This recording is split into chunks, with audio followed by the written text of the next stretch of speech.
Hello students, मैं Renu Bahura, associate professor zoology, government MS college Bikaner. मेरी आज की टॉपिक है reproductive system of leech part 2। First part में हमने मेल रिप्रोडक्टिव सिस्टम किया था। अब आज हम करेंगे फीमेल रिप्रोडक्टिव सिस्टम और उसके साथ में उसका development. It is more compact than the male reproductive system and consists of ovisac, ovaries, oviducts, common oviduct, albuminous glands and vagina. Female reproductive system के अंदर ये इतने पार्ट्स होते हैं। पहला है ovisac, second ovaries, third oviducts, common oviduct, albuminous gland और vagina. तो एक एक करके हम सभी करते हैं। फर्स्ट है ओविसेक्स। There is a pair of small spherical ovisacs placed in the 11th segment, one on either side of the nerve cord. 11वें सेगमेंट में स्फेरिकल गोलाकार स्ट्रक्चर पाया जाता है जो नर्व कॉर्ड के दोनों तरफ प्रेजेंट होता है, उसको ओविसैक बोलते हैं। Each ovisac is a coelomic compartment filled with coelomic fluid. ये एक coelomic कंपार्टमेंट है और coelomic fluid के द्वारा फिल्ड रहता है। The ovisac contains a coiled filamentous nucleated ovary which buds of oogonia. ओविसैक के अंदर ओवरी पाई जाती है जो फिलामेंटस होती है, धागे के समान होती है और न्यूक्लिएटेड होती है, न्यूक्लियस पाए जाते हैं उसके अंदर और ये प्रोड्यूस करती है oogonia. These cells give rise to ova through a process of oogenesis. ये ओवा प्रोड्यूस करती है ओवरी और ये प्रोसेस कहलाता है oogenesis. नेक्स्ट सेकंड पार्ट है oviducts. Each ovisac leads into an oviduct. Both the oviducts run medially in the 11th segment. दो ओविसैक्स होते हैं और ये दोनों ओविसैक्स अपनी साइड के ओविडक्ट जो है, एक डक्ट होती है, नली होती है जिसके अंदर ओपन होते हैं और ये बीच की तरफ जो है रन करते हैं 11th सेगमेंट पे. The right oviduct after passing below the ventral nerve cord fuses with the left oviduct. Right oviduct जब वेंट्रल नर्व कॉर्ड के नीचे से होकर के लेफ्ट ओविडक्ट में जो है कनेक्ट करती है. This region where the two oviducts fuse together is surrounded by numerous albuminous glands. जहाँ पर दोनों ओविडक्ट दोनों साइड की लेफ्ट और राइट साइड की फ्यूज होती है, वहाँ पर एल्ब्यूमिनस ग्लैंड्स पाई जाती है बहुत सारी. नेक्स्ट है common oviduct. The common oviduct then runs posteriorly bend and opens into vagina. Common oviduct जो है नीचे की तरफ रन करती है, posteriorly और bend होती है और open होती है वेजाइना के अंदर. नेक्स्ट फोर्थ पार्ट है vagina. It is an enlarged tube extending up to the 12th segment. ये एक जो है एनलार्ज्ड है ट्यूब के शेप में होती है पर एनलार्जमेंट होता है इसके अंदर और 12th सेगमेंट में पाई जाती है. It bends upon itself and runs anteriorly. ये अपने आप अपने ऊपर बेंड होकर के एंटीरियर रीजन की तरफ रन करती है. It's anterior and is narrow in form of A tube which opens out by female genital aperture. Anterior की तरफ जब ये रन करती है तो ट्यूब जो है वो पतली हो जाती है और फीमेल जेनाइटल एपर्चर के द्वारा ये ओपन होती है और ये रीजन होता है 11th सेगमेंट का मिड वेंट्रल रीजन जहाँ पर ये ओपन होती है और सेकंड और थर्ड एन्यूलाई के बीच में ये एपर्चर पाया जाता है. Female genital aperture it is placed between mid ventral in the 11th segment between second and third annuli. दूसरी और तीसरी एन्यूलाई के बीच में 11th सेगमेंट में मिड वेंट्रल रीजन जहाँ पर होता है वहाँ पे फीमेल जेनाइटल एपर्चर पाया जाता है. The vagina appears pear shaped and it is still more enlarge during breeding season. Vagina का शेप जो है वो पियर शेप्ड होता है. पियर मतलब ऊपर से तो पतला, नीचे से चौड़ा. ऐसा स्ट्रक्चर जो है वो ब्रीडिंग सीजन के समय में और भी ज़्यादा एनलार्ज हो जाता है. तो ये सारे स्ट्रक्चर है फीमेल रिप्रोडक्टिव सिस्टम के. अब है नेक्स्ट पार्ट कॉपुलेशन.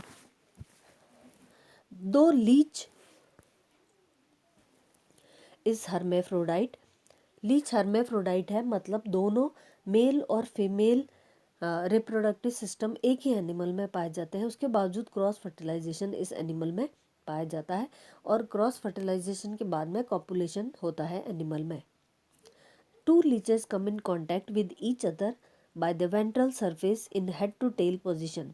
दो लीचेस जो है वो अपने आप कॉन्टैक्ट में आ जाती है, हेड और टेल जो है आपस में दोनों कांटेक्ट में आते हैं, हेड टू टेल रीजन जो है वो दोनों का कांटेक्ट में आता है। So that male reproductive aperture of one lies against the female reproductive aperture of the other. उससे क्या होता है कि एक एनिमल का तो मेल रिप्रोडक्टिव अपर्चर और दूसरे का फीमेल रिप्रोडक्टिव अपर्चर आमने सामने आ जाते हैं। The penis of one is inserted into the female reproductive aperture of the other and vice versa. Penis insert हो जाता है फीमेल में और इस तरह से जो है कॉपुलेशन होता है। As a result seminal fluids of are exchanged between the two animals, और इसलिए सेमिनल फ्लूइड जो है वो एक्सचेंज हो जाता है दोनों एनिमल्स में। And each leech receives seminal fluid of its partner into the vagina, और ये सेमिनल फ्लूइड अपने पार्टनर का रिसीव करती है वेजाइना में। The copulation takes place during the month of March April and last for about an hour, और copulation इस तरह से जो है कंप्लीट होता है। मार्च और अप्रैल के महीने में ही जो है ये होता है कॉपुलेशन एनिमल में। नेक्स्ट पार्ट है फर्टिलाइजेशन। इस डायग्राम में आप देख सकते हैं कि किस तरह से जो है दोनों लीचेस आपस में आमने सामने आ जाती है हेड टू टेल पोजीशन में, और इस तरह से एक एनिमल का मेल रिप्रोडक्टिव सिस्टम और दूसरे का फीमेल रिप्रोडक्टिव सिस्टम जो है आमने सामने आ जाता है और कॉपुलेशन होता है। नेक्स्ट पार्ट है fertilization. It takes place in vagina, ova are liberated from ovaries. ये वेजाइना के अंदर होता है और ओवा ओवरीज से लिबरेट हो जाते हैं। Through oviduct and common oviduct they reach vagina where they come in contact with sperms. Ovaries में से ओवा लिबरेट होते हैं और ओविडक्ट और कॉमन ओविडक्ट के थ्रू होते हुए ये वेजाइना में आ जाते हैं। और वहाँ पर वेजाइना में क्यों कि सेमिनल फ्लूइड रिसीव किया है तो उसके अंदर स्पर्म्स होते हैं, तो दोनों ओवा और स्पर्म्स कांटेक्ट में आकर के और जो है फर्टिलाइजेशन कंप्लीट होता है। नेक्स्ट पार्ट है cocoon formation. After exchange of seminal fluids and fertilization each animal forms cocoon. जब फर्टिलाइजेशन हो जाता है तो उसके बाद में दोनों एनिमल जो है कोकून का फॉर्मेशन करते हैं, कोकून बनाते हैं। It is secreted in form of A frothy गडल around 9, 10 and 11 segments.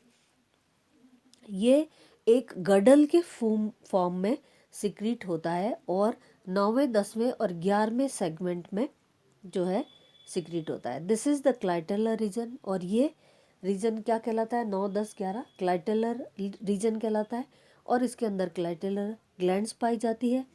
और ये क्लाइटेलर ग्लैंड्स जो है गडल को सिक्रीट करती है, बल्कि गडल को ही नहीं सिक्रीट करती है, साथ में एल्बुमिन भी सिक्रीट करती है, और ये कोकून के अंदर एल्बुमिन सिक्रीट करती है।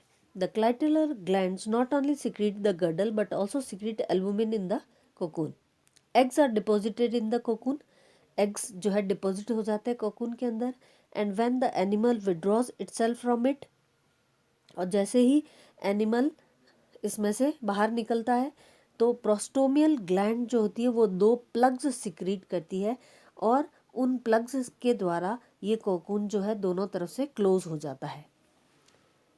यहाँ पर डायग्राम है जिसके अंदर आप देख सकते हैं कि कोकून का फॉर्मेशन कैसे हुआ है, और एनिमल अपने आप को बाहर खींच लेता है और 2 प्लग सिक्रीट होते हैं प्रोस्टोमियल ग्लैंड के द्वारा, और उन प्लग्स से ये कोकून बंद हो जाता है।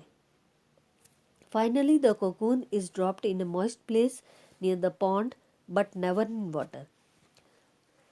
और प्लग सिक्रीट होने के बाद में जब क्लोज हो जाता है, बंद हो जाता है, तो ये पॉन्ड या कोई वाटर बॉडी के जो है पास में इसको रख दिया जाता है मॉइस्ट प्लेस के अंदर, लेकिन पानी में नहीं रखा जाता। तो ये है कोकून फॉर्मेशन के बारे में। नेक्स्ट है अब डेवलपमेंट। ए कोकून में है 1 to 24 eggs. The development occurs in cocoon. 1 से 24 एग्स तक पाए जाते हैं एक कोकून के अंदर, और डेवलपमेंट पूरा कोकून के अंदर होता है। अब देखिए, cleavage is unequal, holoblastic and there is no free swimming larval stage. Cleavage unequal होती है, होलोब्लास्टिक होती है, और कोई भी फ्री स्विमिंग लार्वल स्टेज नहीं पाई जाती है। Embryos derive nourishment during development from albumin secreted by clitellar gland। Embryos को नरिशमेंट डेवलपमेंट के दौरान मिलता है, जो एल्बुमिन सिक्रीट किया गया था क्लाइटेलर ग्लैंड के द्वारा। उससे एम्ब्रियो जो है अपना नरिशमेंट या भोजन लेता है। When development is complete within a fortnight, development complete हो जाता है फोर्टनाइट में। Young leeches come out by removing the plugs of cocoon. छोटे छोटे लीचेस जो है वो बाहर निकल जाते हैं कोकून को ब्रेक करते हुए। The young leeches resemble the adult in structure but are smaller in size. Adult animal को, जो बच्चे पैदा हुए हैं वो अडल्ट एनिमल को एकदम स्ट्रक्चर में जो है सेम होते हैं, पर साइज में छोटे होते हैं। तो इसके साथ ही फीमेल रिप्रोडक्टिव सिस्टम, लीच का, और कॉपुलेशन, फर्टिलाइजेशन, कोकून फॉर्मेशन और डेवलपमेंट जो है कंप्लीट हो गया है।